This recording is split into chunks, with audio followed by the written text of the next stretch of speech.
وفي فرقانه الحميد.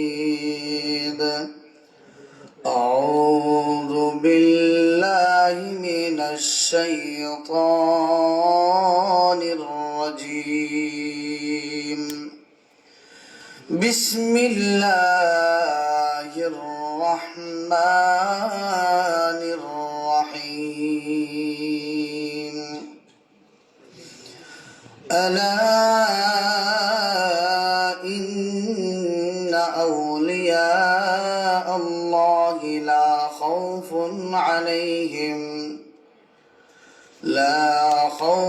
عليهم ولا هم يحزنون.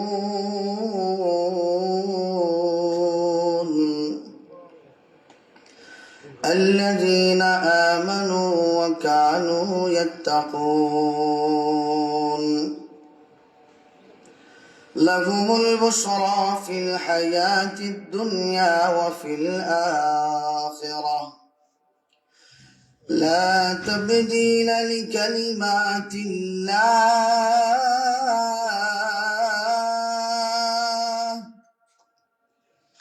ذلك هو الفوز العظيم.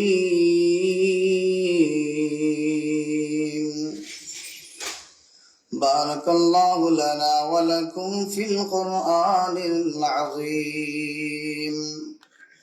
ونفعنا وإياكم بالآيات والذكر الحكيم. سبحانك لا علم لنا إلا ما علمتنا إنك أنت العليم الحكيم. اللهم صل على محمد وعلى آل محمد كما صليت على إبراهيم وعلى آل إبراهيم إنك حميد مجيد. اللهم بارك على محمد وعلى آل محمد كما باركت على إبراهيم وعلى آل إبراهيم إنك حميد مجيد. صلى الله على سيدنا ومولانا محمد وعلى آله وأصحابه وسلم. صلى الله على سيدنا ومولانا محمد وعلى آله وأصحابه وسلم. بلغ العلا بكماله كشف الدجى بجماله حسنت جميع خصاله. صلوا عليه وآله. তিন আওয়াজটা বন্ধ করো, মাইকের তিন আওয়াজটা এটা বন্ধ করো। ये दिल तो दिल नहीं है जिस दिल में दर्द नहीं।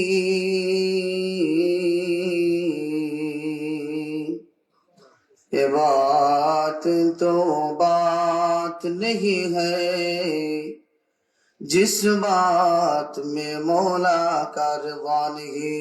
बलगल अला बिकमालिही कशफद दुजा बिजमालिही हसनत जमीअ खिसालिही।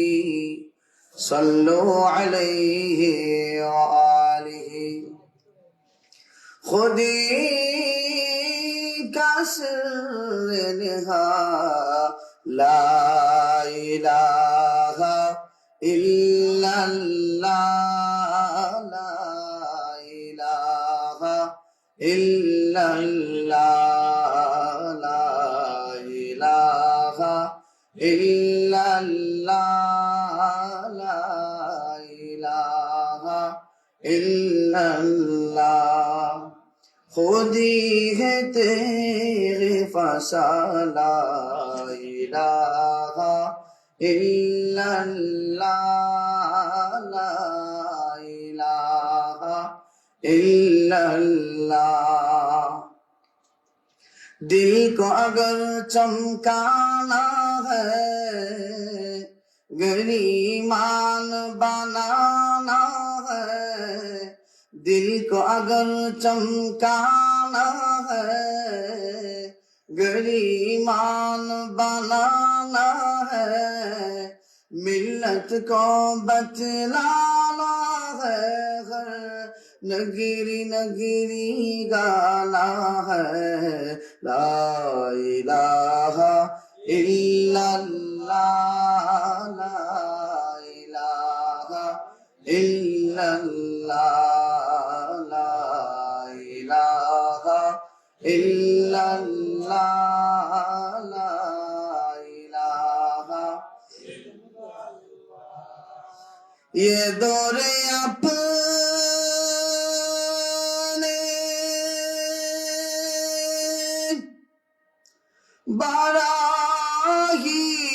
बराहीम की तलाश में है ये दौरे अपने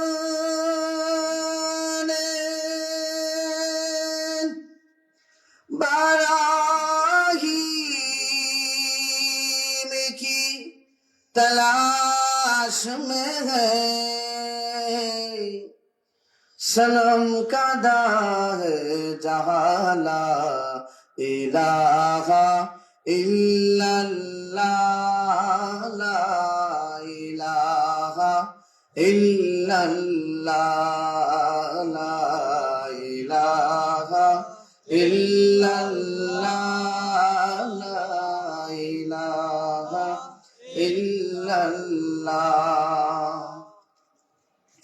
कोई बताए दरियाओं को ऐसी रवानी किसने दी किसने चमकता दिन बादशाह रात सुहानी किसने दी कोई बताए दरियाओं को ऐसी रवानी किसने दी किसने चमकता दिन बादशाह रात सुहानी किसने दी उन्हें मुन्ने पौधों को गुलशन में जवानी किसने दी ओ एकता कुदरत भी एकता ओ एकता कुदरत भी एकता है मेरा अल्लाह ला इलाहा इल्लल्लाह ला इलाहा इल्लल्लाह ला इलाहा इल्लल्लाह ला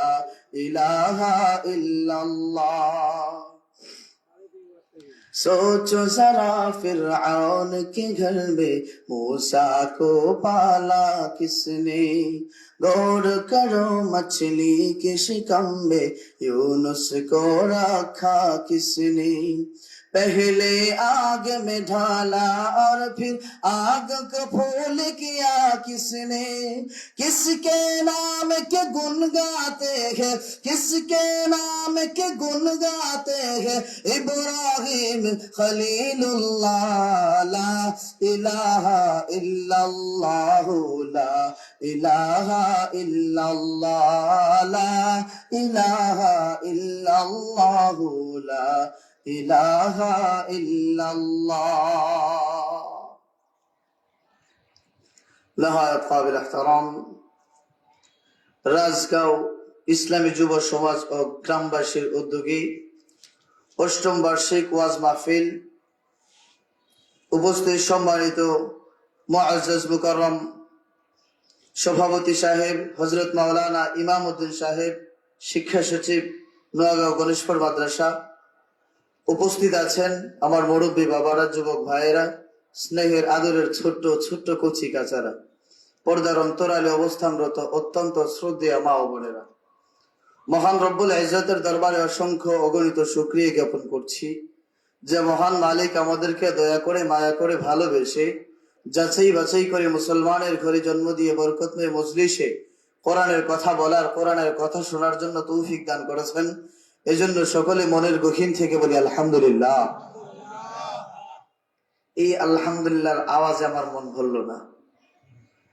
আজকে রাজগাঁও ইসলামী যুব সমাজের উদ্যোগে মাহফিল হওয়াতে আপনারা খুশি নাকি বেজার? খুশির আওয়াজ কখনো শুনছেন এত আস্তে হয়? খুশির আওয়াজ এমন হয়, নির্বাচনে নিজের পছন্দের প্রার্থী জয়লাভ করলে গলা একজনেরও ভালো থাকে না। তো আজকে আমাদের মহল্লার মধ্যে এত সুন্দর একটা আয়োজন হলো, এই আয়োজন হওয়াতে আমরা খুশি নাকি বেজার? যদি খুশি হয়ে থাকি মনের গহীন থেকে চিৎকার দিয়ে বলি আলহামদুলিল্লাহ। এবার বুঝা গেছে আপনারা খুশি। যতক্ষণ আপনাদের সামনে কথা বলবো আমার সাথে এরকম কথা বলবেন তো ইনশাআল্লাহ? আল্লাহ পাক রব্বুল আলামিন আমাদের সবাইকে কবুল করুক, সকলে বলে আমিন। আমি আপনাদের সামনে আজকে সূরাতুল ইউনূসের ৬২ নম্বর আয়াত তেলাওয়াত করেছি, ৬৩ নম্বর আয়াত এবং ৬৪ নম্বর আয়াত তেলাওয়াত করেছি।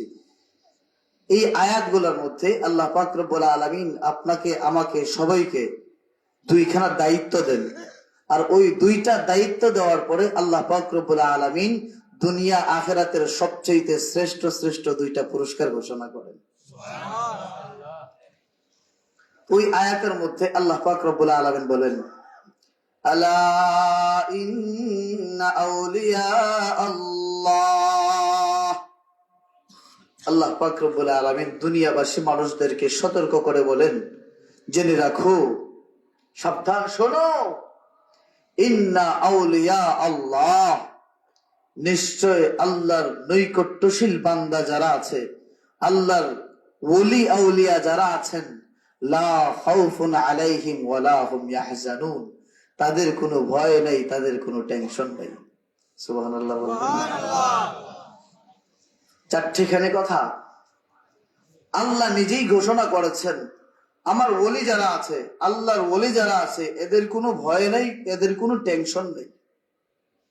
এখন মনে মনে প্রশ্ন আসতে পারে, হুজুর আপনারা এই ওয়াজ নসিহতের মধ্যে বলেন হাশরের ময়দানের ভয়াবহতা যখন শুরু হবে নবী রাসূল পর্যন্ত বলতে থাকবে ইয়া রাব্বি নফসি, ইয়া রাব্বি নফসি, আল্লাহ আমাকে বাঁচাও, আল্লাহ আমাকে বাঁচাও। হুজুর আপনারাই ওয়াজ করেন নবী রাসূল পর্যন্ত যখন বলবে আল্লাহ আমাকে বাঁচাও, আল্লাহ আমাকে বাঁচাও, ওই সময়টায় আল্লাহ এই আয়াতের মধ্যে বললেন তাদের কোনো ভয় নাই, তাদের কোনো টেনশন নাই। বিষয়টা কেমন জানি তাআরুজ লেগে গেল না? মুফাসসিরিনে কেরাম অত্যন্ত সুন্দর ভাবে বলেন তাদের কোনো ভয় নাই, তাদের কোনো টেনশন নাই, অর্থাৎ আল্লাহ পাক রব্বুল আলামিন হাশরের ভয়াবহতা যত কিছু আছে, কোনো ভয়াবহতা আল্লাহর ওলিদের উপর বাস্তবায়ন হবে না। সুবহানাল্লাহ। আমরা বাঙালিরা হচ্ছি নগদে বিশ্বাসী। চোখের সামনে অথবা একদম ভালোভাবে বুঝাই দিলে আমরা বুঝি, নতুবা বিষয়টা আমাদের কাছে অস্পষ্ট থাকে। এই জন্য ভয় নেই কিভাবে, টেনশন নাই কিভাবে, ওইটার পরিচয়, ওইটার বিষয়টা দৃষ্টান্ত দিয়ে বোঝার দরকার আছে। আয়াতের পরের অংশে যাওয়ার আগে এই বিষয়টা হালকা একটু দুইটা উদাহরণ দিয়ে আপনাদেরকে বুঝাই। আল্লাহ পাক রব্বুল আলামিন পৃথিবীর মধ্যে যুগে যুগে কিছু আল্লাহর ওলিদেরকে পাঠাইছেন, যাদেরকে অলৌকিক ক্ষমতা দিয়ে পৃথিবীর মধ্যে প্রেরণ করেছেন। এদের মধ্য থেকে একজন হলেন শাহ ওলিউল্লাহ মুহাদ্দিসে দেহলভী রহমতুল্লাহি আলাইহি। উনি যখন বার্ধক্যের বয়সে পৌঁছে গেলেন, ওই বয়সটাই পৌঁছানোর পরে উনি টেনশন করতেছেন। টেনশন করতে করতে এমন একটা পর্যায়ে চলে আসলেন, ঘুম খাওয়া দাওয়া কোনো কিছু ঠিক ঠিকানা নাই। শুধু একটাই চিন্তা, এই মুহূর্তে যদি আজরাইল আলাইহিস সালাতু ওয়াস সালাম আমার দরওয়াজার সামনে আসে, আমি কি জবাবটা আল্লাহর কাছে দিব? আমার যে ছোট্ট ছোট্ট সন্তানদেরকে পৃথিবীর জমিনে রেখে যাচ্ছি, এরা কিভাবে দিন বুঝবে, এরা কিভাবে কোরআন বুঝবে, এরা কিভাবে হাদিস বুঝবে, কিভাবে রাসূলুল্লাহর তরিকা বুঝবে? এখন এরা যদি বিপথে চলে যায়, আমি আল্লাহর কাছে জবাব কি দিব? ওই টেনশন করতে করতে ওলিউল্লাহ মুহাদ্দিসে দেহলভী রহমতুল্লাহি আলাইহি ঘুমায় পড়ছেন। অমনি ভাবে স্বপ্ন যুগে দয়াল নবীজি মুহাম্মদুর রাসূলুল্লাহ সাল্লাল্লাহু আলাইহি ওয়াসাল্লাম স্বপ্ন যুগে এসে বলেন, ও আল্লাহ, টেনশন কিসের? টেনশন করবা না। তুমি কি সূরা ইউনূসের ৬২ নম্বর আয়াত পড়ো নাই? ওইখানে তো আল্লাহ ঘোষণা করে দিয়ে জানায়া দিয়েছেন, দুনিয়ার মধ্যে যারা ওলি আছে, আল্লাহর প্রিয় বান্দা যারা আছে, আল্লাহর নৈকট্যশীল বান্দা যারা আছে, তাদের কোনো ভয় নাই, তাদের কোনো টেনশন নাই। সুতরাং ওলিউল্লাহ, কোনো ভয় করবা না, কোনো টেনশন করবা না। আর ওই ওলিউল্লাহ মুহাদ্দিসে দেহলভী রহমতুল্লাহি আলাইহি, উনি তো বড় হওয়ার পরেই না, উনি কামালাতি পর্যায়ে গেছেন, বিশ্ববিখ্যাত হাদিস বিশারদ হলেন। উনি পৃথিবীতে আসার আগেও ওনার থেকে যে পরিমাণের অলৌকিকতা প্রকাশ পেয়েছে, আপনি আমি শুনলে অবাক হয়ে যাব। তো ওলিউল্লাহ যখন মায়ের গর্ভে, মায়ের পেটের মধ্যে, তখন ওই অবস্থায় ওলিউল্লাহ মুহাদ্দিসে দেহলভী রহমতুল্লাহি আলাইহির মা, উনি তাহাজ্জুদের নামাজ পড়ে যেই মাত্র মোনাজাত ধরছেন, মোনাজাত ধরার পরে উনি তাকায় দেখেন ওনার হাতের মধ্যখানে ছোট্ট ছোট্ট আর দুইখানা হাত মোনাজাত করতেছে। উনি ওই বিষয়টা দেখে আশ্চর্যান্বিত হয়ে গেলেন। ও মোনাজাত শেষ করার পরে ওনার স্বামী আব্দুর রহিম মুহাদ্দিসে দেহলভী রহমতুল্লাহি আলাইহিকে বলতেছেন, ও স্বামী, আজকে এমন একটা কাজ আমি নিজের চোখ দ্বারা দেখলাম, আমার মনে হয় না পৃথিবীর জমিনে এমন অসাধারণ কাজ, আকস্মিক কাজ কেউ দেখেছে। আমি আজকে তাহাজ্জুদের নামাজ পড়ার পরে যেই মাত্র মোনাজাত ধরলাম, মোনাজাত ধরার পরে আমি দেখি আমার হাতের মধ্যখানে গুটি গুটি ছোট্ট ছোট্ট দুইখানা হাত আমার সাথে মোনাজাত ধরতেছে। উনি বলেন, ও বিবি, তোমার সাথে যে মোনাজাত ধরছে, হয়তো আমার শায়েখ যে ভবিষ্যৎবাণী করেছেন, ওই ভবিষ্যৎবাণী বাস্তবায়ন হতে চলেছে। আপনার শায়েখ কি ভবিষ্যৎবাণী করেছেন?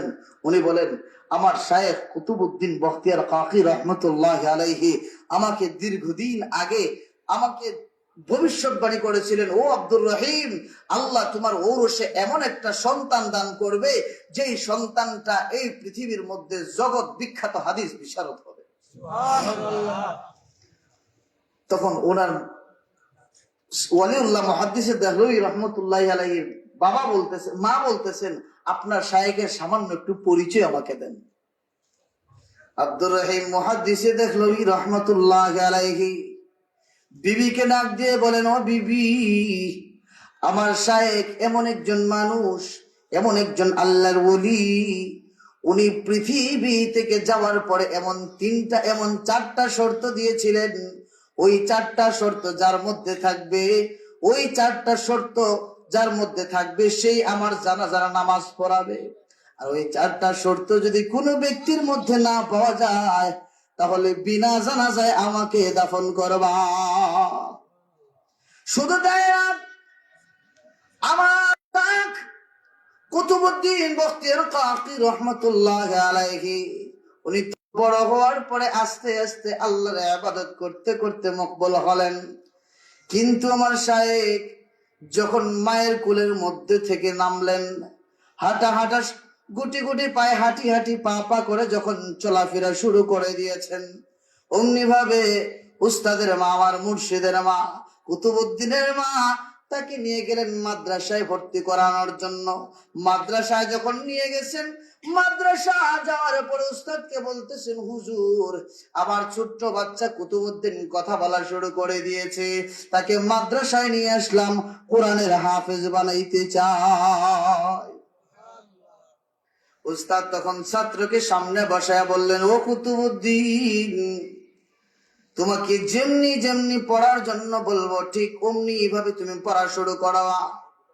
উস্তাদ ছাত্রকে সামনে বসা পড়া শুরু করে দিলেন, আউযু বিল্লাহি মিনাশ শাইতানির রাজীম, বিসমিল্লাহির রহমানির রহিম, আলহামদুলিল্লাহি রাব্বিল আলামিন।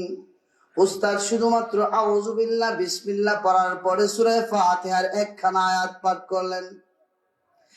উস্তাদ যে মাত্র আয়াতখানা তেলাওয়াত করার পরে থামছেন, কুতুবউদ্দিনকে পড়ার জন্য বলছেন, কুতুবউদ্দিন পড়ো। কুতুবউদ্দিন পড়া শুরু করে দিয়েছে। أعوذ بالله من الشيطان الرجيم بسم الله الرحمن الرحيم الحمد لله رب العالمين الرحمن الرحيم مالك يوم الدين إياك نعبد وإياك نستعين اهدنا الصراط المستقيم صراط الذين أنعمت عليهم غير المغضوب عليهم ولا الضالين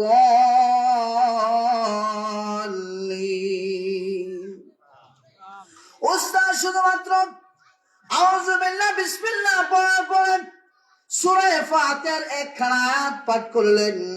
ছাত্রকে পড়ার জন্য বলার সাথে সাথে উস্তাদের সামনে সূরা ফাতিহার 7খানা আয়াত মুখস্থ শোনায় দিছে।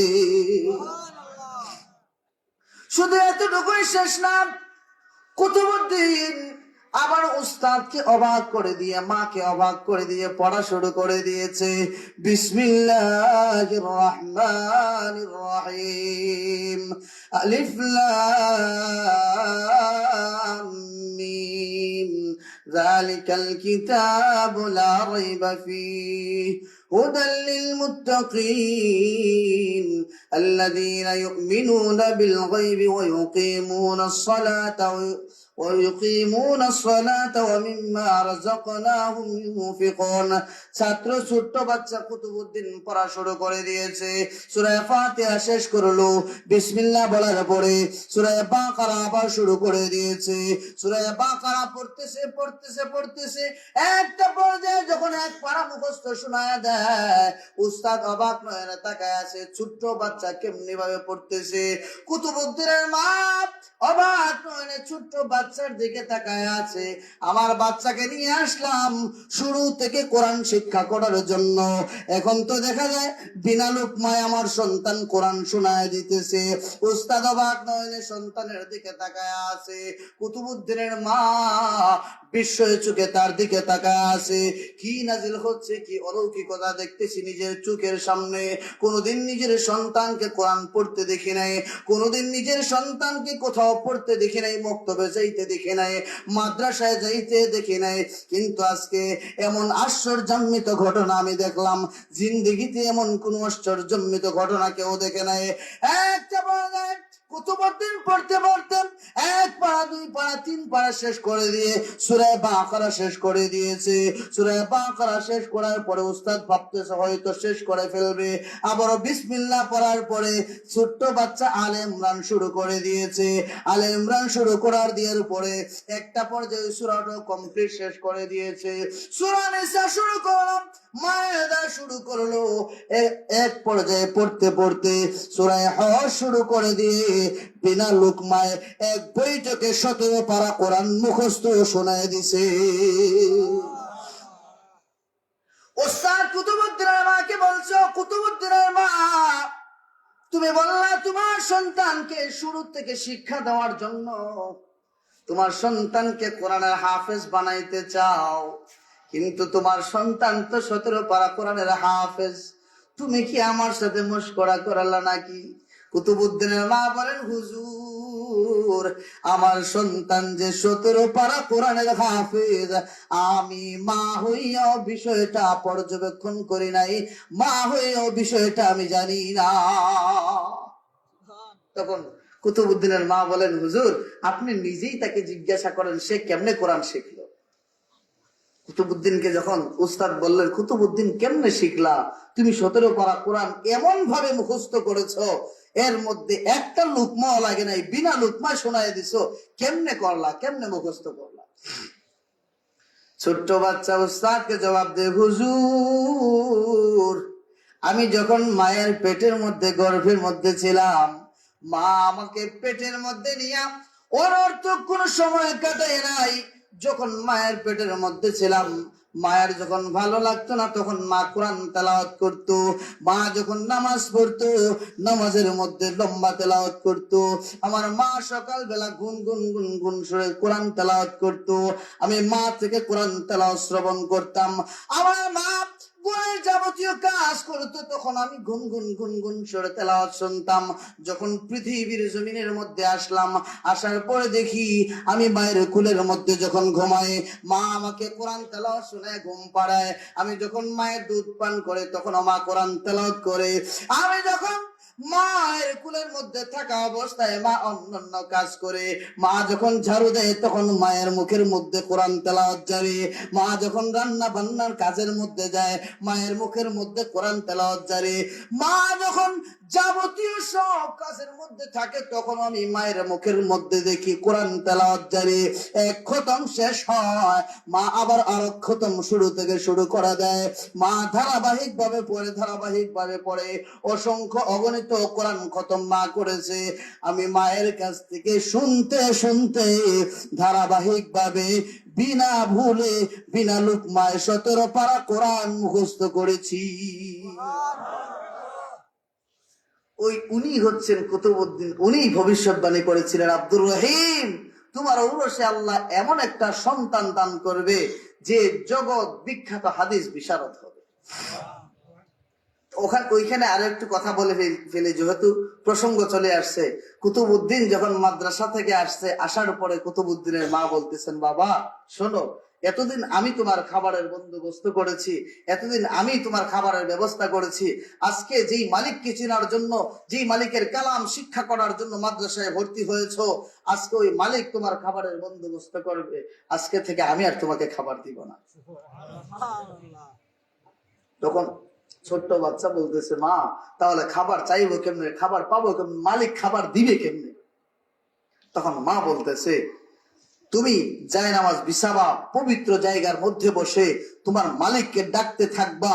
ডাকতে ডাকতে একটা পর্যায়ে চক্ষু বন্ধ করে তোমার যা চাওয়ার আল্লাহর কাছে চাইবা, তোমার মালিক তোমার খাবারের ব্যবস্থা করে দেবে। ছোট্ট বাচ্চা কুতুবউদ্দিন জিকির করার একটা পর্যায়ে পবিত্র জায়গার মধ্যে যায় নামাজে বসে, চক্ষু বন্ধ করে যখন হাত উত্তোলন করে বলে, রব্বি জলিল, ওগো মালিক, ওগো খালিক, এতদিন পর্যন্ত আমার মা আমার খাবারের ব্যবস্থা করেছে, আজকের পর থেকে আমার মা আমাকে খাবার দেবে না। তুমি আমার মালিক, তুমি আমার রিজিক দাতা, তুমি হচ্ছ আমার সব কিছুর মালিক। সুতরাং এখন আমার ভুখ লেগেছে, আমার খাবারের ব্যবস্থা করে দাও। ছোট্ট বাচ্চা কুতুবউদ্দিন যখন মোনাজাতের মধ্যে কাকুতি মিনতি করে আল্লাহর কাছে খাবার চায়, অমনি ভাবে বাচ্চার চক্ষু বন্ধ থাকা অবস্থায় কুতুবউদ্দিনের মা আলাদা থেকে বাচ্চার খাবার দিয়ে দেয়। কত সুন্দর সিস্টেম না? এই সিস্টেমটা ছোটবেলায় আমরাও আমাদের ঘরে পেয়েছি। আমরা যখন এক্সট্রা মজা খাওয়ার জন্য যখন বায়না ধরতাম, তখন মা বলতেছেন জিকির করো, বিশেষ করে মাগরিবের পরে বা এশার পরে জিকির করার জন্য বলতেন। তখন জায়নামাজের মধ্যে বসে আমরা 2-3 ভাই বসে জিকির করতাম। জিকির করার পরে চক্ষু বন্ধ করে তখন আল্লাহর কাছে চাইতাম, আল্লাহ কলা দাও, আল্লাহ বিস্কুট দাও, চকলেট দাও। তখন কোথা থেকে যেন উড়াল দিয়ে খাবারগুলা চলে আসতো। কিছুদিন পরে খেয়াল করলাম আমাদের চাচাতো বোন একজন বলছেন, ওইটা তো আসমান থেকে আসে না, তোমাদের আম্মু বাহির থেকে দিয়ে দেয়, দূর থেকে পর্দার আড়াল থেকে দিয়ে দেয়। তো কুতুবউদ্দিনের মা ওই সিস্টেমে খাবার দিতেছেন। হঠাৎ করে একদিন কুতুবউদ্দিনের মা অন্য জায়গায় একটা জরুরি কাজে গিয়েছিলেন। ফিরতে ফিরতে যেই টাইমে কুতুবউদ্দিনকে খাবার দেওয়ার কথা, ওই টাইমে পৌঁছাতে পারেন নাই। এখন আইসের সন্তান যখন খাবার চাইবে তখন অবস্থাটা কি হবে? কুতুবউদ্দিনের মা হাত উত্তোলন করে বলতেছেন, মালিক, ওগো খালিক, দীর্ঘদিন যাবত আমার সন্তানের দিলের মধ্যে তোমার ইয়াকিন পয়দা করার জন্য কাজ করে গেছি। ও রব্বে জলিল, ও মালিক, আমি তার ভেতরে যথেষ্ট ইয়াকিন তৈরি করার চেষ্টা করেছি। আজকে দূরে থাকার কারণে সন্তান যখন খাবার চাইবে, যদি তার সামনে খাবার না আসে, তাহলে তার ভিতরে যে ইয়াকিন পয়দা হয়ে গেছে নষ্ট হয়ে যাবে। মালিক মেহেরবানি করে আজকে অন্তত আমার সন্তানের দিলের ইয়াকিনটা নষ্ট কইরো না। কুতুবউদ্দিনের মা বাড়িতে আসার পর সন্তানকে দেখলেন যেই টাইমে ঘুমে থাকার কথা, সন্তান বিছানার মধ্যে বসে আছে। মা বলতেছেন, বাবা প্রত্যেক দিন তো এই টাইমে তোমার ঘুমে থাকার কথা, কিন্তু এখন কেন তুমি বিশ্রাম নিচ্ছ না? কেন তুমি বসে আছো? কোনো সমস্যা হয়েছে নাকি? তুমি কি খাবার খাওয়া নাই? ছোট্ট বাচ্চা জবাব দেয়, মা ওই জন্য আমি বসি না, একটা কথা জিজ্ঞাসা করার জন্য আমি বসে আছি। তুমি আসলে তোমাকে প্রশ্ন করব। আজ পর্যন্ত আমি আল্লাহর পক্ষ থেকে যত খাবার খেয়েছি সব খাবারের স্বাদ যে এরকম ছিল, আজকে যে খাবারটা আসছে ওই খাবারটা আমার জিন্দেগিতে কোনোদিন এত স্বাদ কোনো খাবারের মধ্যে পাই না। ও আজকের খাবারের মধ্যে এত স্বাদ কেন? কেন আজকের খাবারের মধ্যে এত মজা লাগলো? কারণটা কি? কোন জিনিসের কারণে এত মজা পাইলাম? এতদিন যাবত আল্লাহ খাবার দিলেন, এত মজা কোনো খাবারের মধ্যে পাই নাই। তখন মা সুযোগ পায়া বলতেছেন, ও বাবা, বড় হওয়ার পরে যখন তুমি জানতে পারবা আমি তোমার খাবারের ব্যবস্থা করেছি, তোমার ভিতরের মধ্যে ধাক্কা লাগবে। কিন্তু আজকে এমন একটা কাজ দেখলাম, যেই কাজটা আমি মা হয়েও আশ্চর্য হয়ে গেলাম। আমি দূর এক জায়গায় জরুরি কাজের কারণে যখন চলে গেলাম, যাওয়ার পরে ফিরতে ফিরতে তোমাকে খাবার দেওয়ার যেই টাইমটা ছিল ওই টাইম পর্যন্ত আমি পৌঁছাতে পারি নাই। প্রত্যেক দিন তুমি যখন চক্ষু বন্ধ করে খাবার চাইতা, আমি দূর থেকে এসে তোমার খাবার দিয়ে চলে যাইতাম। কিন্তু আজকে দূরে থাকার কারণে আল্লাহর কাছে ফরিয়াদ করেছি, মালিক আমার সন্তান যখন খাবার চাইবে, আমি দূরে থাকার কারণে যদি তার সামনে খাবার না যায়, আমার সন্তানের দিলের মধ্যে তোমার ইয়াকিন নষ্ট হয়ে যাবে। মেহেরবানি করে আজকে তার ইয়াকিনটা নষ্ট কইরো না। আজকে যে খাবারটা তুমি গ্রহণ করলা ওই খাবারটা দুনিয়ার কোনো খাবার না, ওই খাবারটা সরাসরি আসছে তোমার মালিক আল্লাহ পাক রব্বুল আলামিনের পক্ষ থেকে। হয়তো এই খাবারটা তোমাকে আল্লাহ জান্নাতি খাবার দুনিয়াতে খাওয়াইছে। যেহেতু বড় হয়ে সন্তান জানতে পারবে মাই খাবার সামনে দিচ্ছে, কিন্তু আজকে যেহেতু আল্লাহ কুদরতি ভাবে সন্তানের সামনে খাবার দিলেন, ওই বিষয়টা ভালোভাবে সন্তানকে বোঝানো যাবে। এই জন্য বলে দিলেন উনি হচ্ছেন কুতুবউদ্দিন। আর ওই কুতুবউদ্দিন বখতিয়ার কাকি রহমতুল্লাহ বলেছিলেন, আব্দুর রহিম তোমার ঔরসে যে সন্তানটা আল্লাহ পাক রব্বুল আলামিন দিবেন, ওই সন্তানটা পৃথিবীর মধ্যে অর্থাৎ জগৎ বিখ্যাত একজন হাদিস বিশারদ হবে। সুবহানাল্লাহ, একটু জোরে বলুন। খুশি হন নাই? তো ওই আব্দুর রহিম মুহাদ্দিস দেহলভী রহমতুল্লাহ আলাইহিকে যে ভবিষ্যৎবাণী করেছিলেন, আর ওই ছোট্ট বাচ্চা মায়ের গর্ভে থাকা অবস্থায় ওলিউল্লাহ মায়ের সাথে তাহাজ্জুদে মোনাজাত করছেন, বলেন সুবহানাল্লাহ। আর ওই ব্যক্তি হচ্ছেন ওলিউল্লাহ শেষ বয়সে আইসা যখন টেনশন করতেছেন, আমি যদি পৃথিবী থেকে চলে যাই আমার সন্তানগুলা কিভাবে কোরআন বুঝবে, আমার সন্তানগুলা কিভাবে হাদিস বুঝবে, আমার সন্তানগুলা কিভাবে রসুলের তরিকা অনুযায়ী চলবে, কিভাবে সিরাতে মুস্তাকিমের রাস্তা অনুযায়ী চলবে। যদি এই মুহূর্তে চলে যায়, আমার সন্তান যদি বিপথে চলে যায়, আমার সন্তান যদি শয়তানের রাস্তা অবলম্বন করে ফেলে, আমি আল্লাহর কাছে কি জবাব দেব? টেনশন করতে করতে যখন ওলিউল্লাহ ঘুমায় গেছেন, স্বপ্ন যুগে আপনার আমার নবী শামসুদ্দোহা বদরুদ্দোজা সাইয়্যিদুল মুরসালিন সাইয়্যিদুল কাউনাইন শাফিউল মুজনবিন রাহমাতুল লিল আলামিন ইমামুল মুরসালিন মুহাম্মদুর রাসূলুল্লাহ সাল্লাল্লাহু আলাইহি ওয়াসাল্লাম আয়েশা বলতেছেন, ওলিউল্লাহ টেনশন করবে না। সূরা ইউনূসের 62 নম্বর আয়াতে তো আল্লাহ নিজেই বলে দিয়েছেন, তার ওলি যারা আছে, নৈকট্যশীল বান্দা যারা আছে, তাদের কোনো ভয় নাই, তাদের কোনো টেনশন নাই।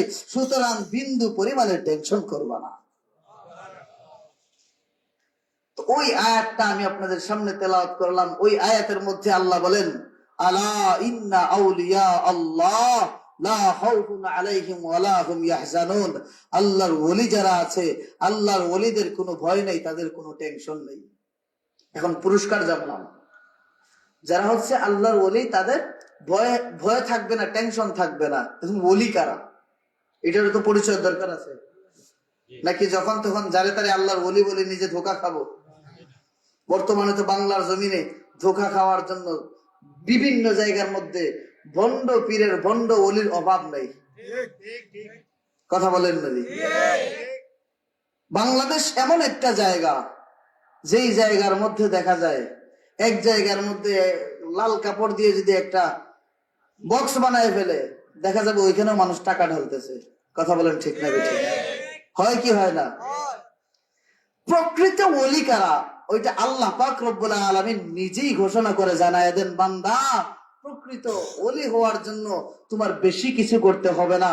ওলি হওয়ার জন্য মাওলানা হওয়ার প্রয়োজন নাই, ওলি হওয়ার জন্য মুহাদ্দিস হওয়ার প্রয়োজন নাই, ওলি হওয়ার জন্য কোরআনের হাফেজ হওয়ার প্রয়োজন নাই, ওলি হওয়ার জন্য তোমার জগৎ বিখ্যাত প্রসিদ্ধ সেলিব্রিটি হওয়ার দরকার নাই।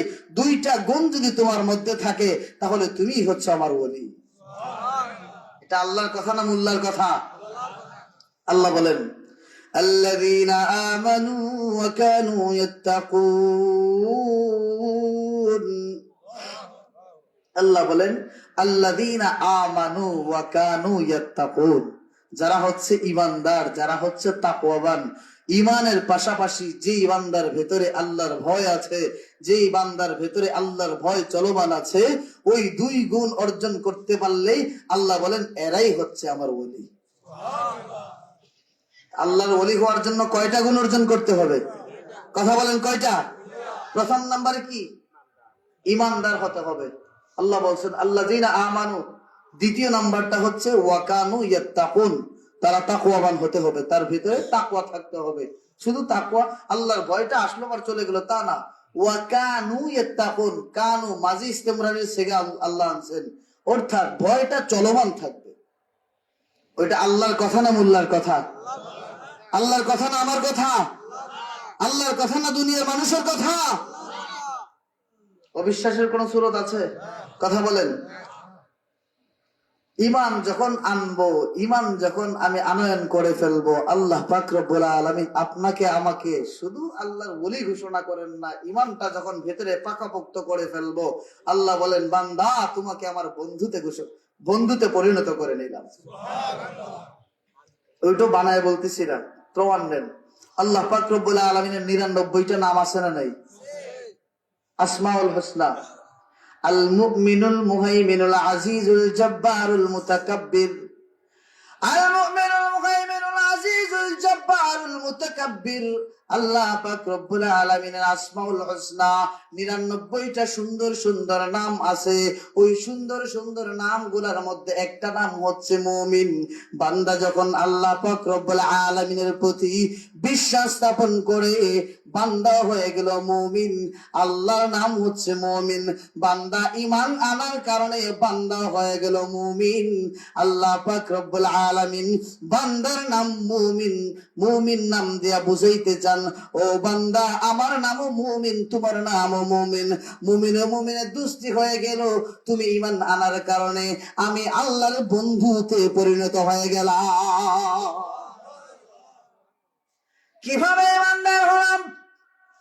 আল্লাহ পাক রব্বুল আলামিন পৃথিবীর জমিনে যা কিছুর প্রতি বিশ্বাস স্থাপন করার জন্য বললেন, সব কিছুর প্রতি অপকটে বিশ্বাস স্থাপন করে নিতে হবে। আমার আল্লাহ বললেন, ও বান্দা আমি আল্লাহ এক, আমি আল্লাহ ছাড়া দুনিয়ায় কোনো ইলাহ নাই। এই পৃথিবীর সৃষ্টিকর্তা হলাম আমি, আমি ছাড়া এই পৃথিবীর আর কোনো সৃষ্টিকর্তা নাই। বান্দা আমি আল্লাহর মাখলুক হিসাবে, ইমানদার হিসাবে আমি ঘোষণা করে দিলাম, আমানতু বিল্লাহ, আমি আল্লাহর প্রতি ঈমান আনলাম, আমি এক আল্লাহর প্রতি বিশ্বাস স্থাপন করলাম। এই পৃথিবীর সৃষ্টিকর্তা হলেন আল্লাহ, এই পৃথিবীর সৃষ্টিকর্তা আল্লাহ ছাড়া আর কেউ হতে পারে না। আল্লাহ পাক রব্বুল আলামিন পৃথিবীর মালিক হচ্ছেন শুধু একা, তার সাথে কোনো শরীক নাই, তার সাথে কোনো শরীক হতেও পারে না। আল্লাহ পাক রব্বুল আলামিনের একত্ববাদের সাক্ষ্য দিলাম। আল্লাহ বললেন, বান্দা এই পৃথিবী সৃষ্টি করার পরে এই পৃথিবীর মানুষদেরকে হেদায়েতের রাস্তায় পরিচালনা করার জন্য আমি পৃথিবীর মধ্যে নবী রাসূল প্রেরণ করলাম। সমস্ত নবী রাসূলের প্রতি তোমার ঈমান থাকতে হবে। আমিও মুমিন বান্দা ঘোষণা করে দিলাম, আল্লাহ আমানতু বিল্লাহি ওয়া মালাইকাতিহি ওয়া কুতুবিহি ওয়া রুসুলিহি, আমিও ঘোষণা করে দিলাম আল্লাহ তোমার নবী রাসূলের প্রতি আমি ঈমান আনয়ন করলাম। আল্লাহ ঘোষণা করেন, ও বান্দা, পৃথিবীর মধ্যে যত ফেরেশতা আছে, যত মালাইকা আছে, নিজের চক্ষু দ্বারা কোনোদিন দেখতে পারবে না। কোনো মানুষ কোনোদিন কোনো ফেরেশতাকে দেখতে পারবে না। তারপরেও মনে প্রাণে ফেরেশতাদের অস্তিত্ব বিশ্বাস করতে হবে। আমি বান্দা ইমানদার হওয়ার কারণে আমিও সাক্ষ্য দিলাম, ওয়া মালাইকাতুহু ওয়া মালাইকাতিহি আমানতু বিল্লাহি ওয়া মালাইকাতিহু, ও আল্লাহ আমি তোমার প্রতি ঈমান আনয়ন করলাম, তোমার ফেরেশতাদের অস্তিত্ব বিশ্বাস করলাম। এই পৃথিবীর মধ্যে যত কিতাব নাজিল করলাম, সমস্ত কিতাব এবং সহিফা আমি আল্লাহর পক্ষ থেকে আমি নাজিল করলাম, বিশ্বাস স্থাপন করতে হবে। আমি বান্দা আল্লাহকে ঘোষণা করে জানাই দিলাম, ওগো আল্লাহ আসমানে যত কিতাব আছে সমস্ত কিতাব আমার মনের ভিতরে আমি ইয়াকিন পয়দা করে নিলাম। কোরআন থেকে নিয়ে যতগুলো আসমানি কিতাব আছে সমস্ত কিতাব সত্য তোমার পক্ষ থেকে আসলে এর উপর আমি ঈমান আনয়ন করলাম। আল্লাহ বলছেন, বান্দা ওইগুলা ঈমান আনয়ন করছো, এই পৃথিবীর মধ্যে তোমাকে আমি দিলাম, এই পৃথিবীর মধ্যে তোমাকে সৃষ্টি করলাম, একদিন ওই পৃথিবী ছেড়ে তোমাকে চলে যেতে হবে, অর্থাৎ তোমাকে মৃত্যুবরণ করতে হবে, বিশ্বাস স্থাপন করো। আমি বান্দা ওই জিনিসটা বিশ্বাস স্থাপন করে নিলাম। আল্লাহ বললেন, ও বান্দা এই পৃথিবীতে চলতে ফিরতে তোমার যত কিছু ভালো মন্দ হয় সবকিছু আমি আল্লাহ তোমাকে তকদির নামক জিনিস দিয়েছি। ওই তকদিরের ভালো মন্দ যা কিছু হয় সবকিছু আমি আল্লাহর পক্ষ থেকে হয়, বিশ্বাস করতে হবে।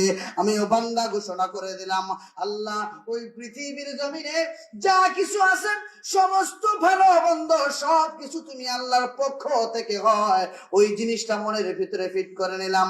আল্লাহ আবারও বলেন, বান্দা ইমানদার যদি হতে হয়, আমার বন্ধু যদি হতে হয়, মুমিন হইয়া আমার মিতা যদি হতে চাও, তাহলে ওই পৃথিবী যখন ধ্বংস হয়ে যাবে, কিয়ামত কায়েম হয়ে যাওয়ার পরে আবারও তুমি আমার কাছে আসতে হবে, আবারও পুনরুত্থান দিবস হবে, আবারও হিসাব নিকাশ হবে, আবার সামনে সবকিছুর হিসাব নিকাশ করতে হবে, সবকিছুর জবাবদিহিতা করতে হবে। ওই বিষয়টা তোমার অন্তরের মধ্যে তুমি এমন ভাবে ইয়াকিন পয়দা করবা, সন্দেহের কোনো অবকাশ রাখবা না। আমি বান্দা ঘোষণা করে দিলাম, আল্লাহ ওই বিষয়টা আমি মনে প্রাণে আমি বিশ্বাস করে নিলাম। এই পৃথিবীতে জন্ম গ্রহণ করেছি, আবারও আমি ইন্তেকাল করব, আবারও তুমি আমাকে জীবিত করবা, জীবিত করার পরে হিসাব নিকাশ হবে, জান্নাত জাহান্নাম আমি বিশ্বাস করি। যা কিছু বিশ্বাস করার জন্য বলেছো অপকটে আমি স্বীকার করে নিলাম। আমার আল্লাহ ঘোষণা করে দেন, বান্দা তুমি আমার সব কিছু বিশ্বাস করে নিলা, তোমাকে মুমিন হিসাবে ঘোষণা করলাম। আমি আল্লাহ মুমিন, তুমি বান্দা হয়ে গেলা মুমিন, মুমিনে দুস্তি হয়ে গেল। তুমি সাধারণ বান্দাকে আমি আল্লাহ আমার বন্ধুতে রূপান্তরিত করে নিলাম। এখন বুঝছেন ইমানদার কারা? ওই ইমানটা যখন আমার ভিতরে ফিট থাকবে, ইমান আনার পাশাপাশি আল্লাহ তুমি তো বলেছো ওয়াত্তাকু ইয়াওমা তুরজাউনা ফীহি ইলাল্লাহ, ভয় করো ওই দিনের কথা যেই দিন আমি আল্লাহর কাছে তোমরা প্রত্যাবর্তিত হবে। ওই দিনের কথা যখন স্মরণ হবে, ওই দিন আল্লাহর সামনে জবাবদিহি করতে হবে। ওই দিন কোনো মানুষ চোখের পাথি মারার সাহস থাকবে না, শ্বাস মারার সাহস থাকবে না, তখন হাত নড়াচড়া করবে না, পা নড়াচড়া করবে না, বিন্দু পরিমাণ কোনো ক্ষমতা কারো থাকবে না। তখন আল্লাহ পাক রব্বুল আলামিন বারবার ঘোষণা করতে থাকবেন, লিমানিল মুলকুল ইয়াউম, লিমানিল মুলকুল ইয়াউম, আজকের দিনের রাজত্ব কার? দুনিয়ায় সামান্য একটু ক্ষমতা পাইয়া তুমি যাচ্ছে তাই করেছো, দুনিয়ায় সামান্য একটু পাওয়ার কারণে আমার কোরআনের খাদেম যারা ছিল তাদেরকে তুমি যখন তখন জেলের ভেতরে ভরেছো, দুনিয়ায় সামান্য একটু ক্ষমতা পাওয়ার কারণে তুমি যা ইচ্ছা তাই করেছো। এখন তোমার ক্ষমতা গিয়েছে কোথায়? আল্লাহ বারবার রাগান্বিত স্বরে বলবেন, লিমানিল মুলকুল ইয়াউম, আজকের দিনের রাজত্ব কার? ওই দিন কেউ কোনো কথা বলার সাহস পাবে না। ওই দিনের কথা আল্লাহ স্মরণ করায় দিয়ে বলেন, ওয়াত্তাকু ইয়াওমান তুরজাউনা ফীহি ইলাল্লাহ, ভয় করো ওই দিনের কথা যেই দিন তোমরা আল্লাহর দিকে প্রত্যাবর্তিত হবা। আমরা যদি গুনাহের ধারে কাছে একদম নিকটবর্তী চলে যায়, তারপরে যদি তার কবরের কথা মনে পড়ে, গুনাহের কাজ করতে পারবে? হ্যাঁ, আমরা যারা গুনাহ করি কোন গ্যারান্টিতে করি?